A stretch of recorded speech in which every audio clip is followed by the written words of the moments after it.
In today's video, I'm going to teach you how to fix GCash app auto close. If your GCash app keeps closing by itself, crashing as soon as you open it, or freezing and then shutting down, follow along and we'll walk through the exact steps to get it running smoothly again. First, start with the simplest and most reliable fix, updating the app. Open the Play Store on your Android device. In the search bar, type the name of the app and open its store page. If you see an update button, tap it and let the update complete. App updates often include bug fixes and stability improvements that directly address auto-closing issues. When the update finishes, open the app and check if it now runs without closing. Give it a moment on the home screen to be sure it's stable. If the issue is still there, the next step is to reset the app's local data from your phone settings. Find the GCash icon on your home screen or app drawer. Press and hold the icon until a small menu appears, then tap the information icon, the small letter I, to open the app info screen.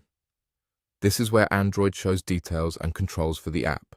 Inside app info, look for storage or storage and cache. Open it and then choose clear data. Confirm if you're asked.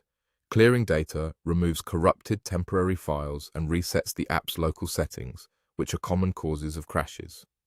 This does not delete your account or your funds. It only wipes the data stored on your device for this app. After clearing, go back and reopen the app.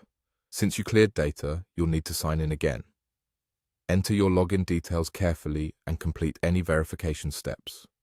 Take your time here. Incorrect entries or partial logins can make it seem like the app is still unstable. Once you're in, navigate around a bit to confirm the app stays open and responsive. If the problem persists after updating and clearing data, it's time to contact customer support. Reach out through the official help channels and describe exactly what's happening, including that the app auto closes, the steps you've already tried, and your device model and Android version. That detail helps them diagnose faster and provide targeted solutions. To recap, update the app in the Play Store, then, if needed, long press the app icon, open app info, go to storage, and clear data. Log back in and test. And if it still auto-closes, contact customer support for further assistance. Thanks for watching, and I hope this gets your app working smoothly again.